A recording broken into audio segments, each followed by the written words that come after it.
Hi, so what we have here, we're going to go over a couple of examples using factoring by the AC method. So if you recall from the AC method, it's one of the many ways we can use to factor binomials and trinomials. Okay, so if you review the AC method, it's a roughly a 4 to 5 step process. So in general, the AC method starts off with multiplying your A term and your C term. The next step is you have to find two integers whose product or multiplication is the sum of your b term. If it's not possible, then your polynomial is not factorable. Then you want to rewrite your middle term using the sum of the two numbers that you found in the previous step, factor by grouping, and then take out the common factors. Okay, so using your AC method or using the process that we just went over, let's take a look at examples. I have 3 examples here. So the first one is 2x squared plus 9x plus 10. And we want to factor this by using the AC method. So step 1, multiply your A term and your C term. So 2 times 10, well, that would give us 20. Okay, so now we have to figure out what times what gets us a 20. All right, so let me go over here, do a little scratch work. So what times what gets us 20? Well, 1 and 20, 2 and 10, not 3, 4 and 5. Okay, so 4 and 5, then we could go up to 5 and 4, and we start working our way back into the list.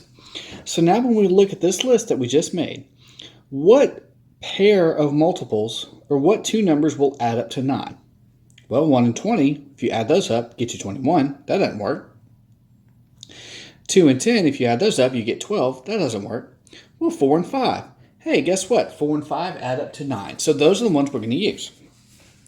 So we want to rewrite the middle term using the sum of the two numbers that we found in this step. So we want to rewrite our polynomial as now 2x squared plus 4x plus 5x plus 10. All right. Now, let's see. I guess let's call this step 2. Let's call that step 2. Now, step 3, we want to factor this by grouping. So, in other words, we want to take the first two terms, okay, factor what we have in common, then the last two terms, factor what we have in common, and see if we can factor a GCF from those two. In other words, what do we have in common between 2x squared and 4x? Well, I can factor out a 2x from both of those terms. So if I factor out a 2x, then I have a x plus 2 remaining. All right. Now, if I want to go ahead and factor the last two terms, well, what do I have in common between a 5x and a 10? I can factor out a 2 from those guys. Okay. So if I factor out a positive 2, well, what do I have left? I've got a 2x. I'm sorry, I made a mistake there. Okay. From a 5x and a 10, I can factor out a 5. There we go. That's a little bit better. So if I factor out a 5, then that means I have an x plus 2 remaining in my parentheses. All right, now step 4. We want to look to see what do we have in common between this term and this term. Well, I see that both of them have an x plus 2 inside of parentheses. So I can factor out a greatest common factor of x plus 2. And what do I have left? 2x plus 5. And that would be my final answer.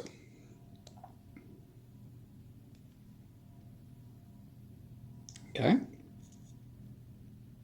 So that's using the AC method in a nutshell. All right.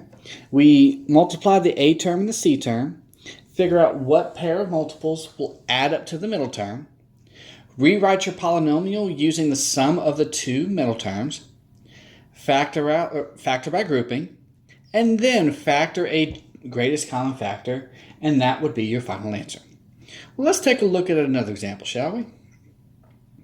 Okay, so we have 2x squared plus 5x plus 3. All right? Same process as earlier. We're going to multiply the a term and the c term.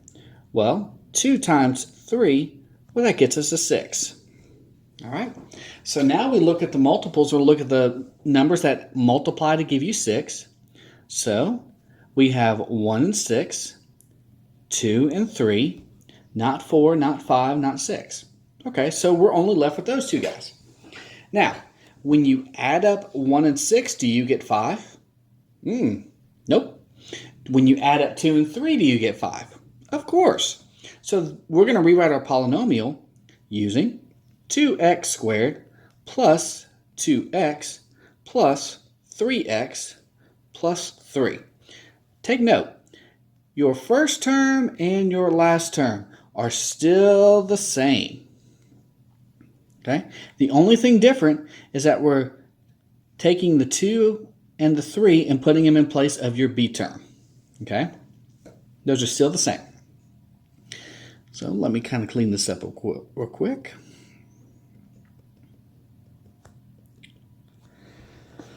All right. Now let's factor by grouping. Let's look at the first two terms.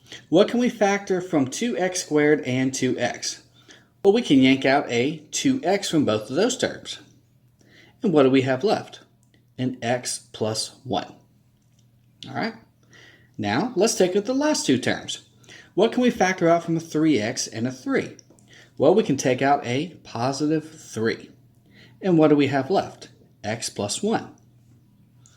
Now we're going to factor a greatest common factor from this one and this one. They both have an x plus 1 in the parentheses. So I'm going to yank out an x plus 1. And what I have left over is what goes in the next parentheses. 2x plus 3. And this would be our final answer. All right. So far, so good? Okay. We're going to try and change this up a little bit. Okay. 3x squared plus x minus 2. All right. So the last two ones, we only had plus signs. Well, now we have a subtraction sign, so it's going to make it a little bit different. So still the same process, multiply your a term and your c term. So we have 3 times negative 2, well, that gets us a negative 6. So now we got to look at everything that multiplies to a negative 6. So negative 6, well, what times what gets you a negative 6? Positive 1 and negative 6. Also, negative 1 and positive 6. Positive 2, negative 3, negative 2, positive 3. All right.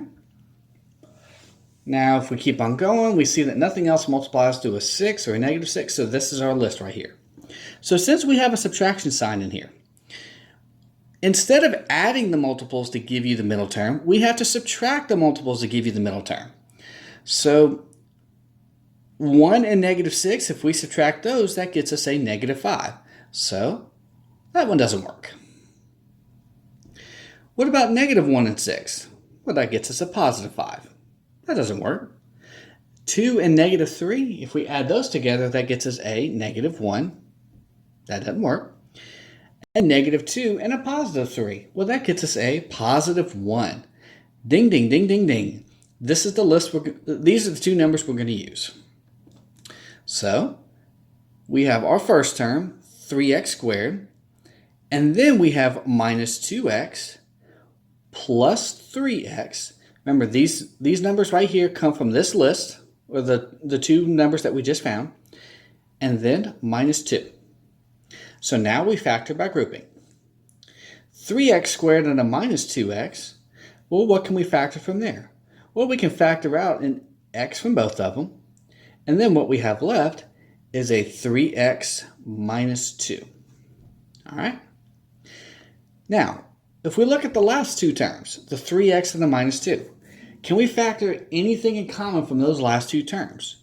Unfortunately, we cannot. So, what we would have left is just a 3x minus 2 in its own little parentheses. But remember, since we're not taking anything out, we want to keep that as a plus 1 on the outside. Okay, the reason is because that tells us the second piece of the parentheses that we're going to need in the next step. So if we look at our first one and then our last one, what do we have in common? They both have a 3x minus 2 in parentheses. And then what you have left over is an x plus 1. Okay? The only difference between this problem that we just did and the previous two is that instead of adding the two numbers that multiplied, we would be subtracting the two numbers that multiplied. That's the only difference. Now the AC method is handy. It does help out a lot. So it would not hurt to be familiar with this process. Okay? So as always, if you need any help, just let me know. Happy to help, guys.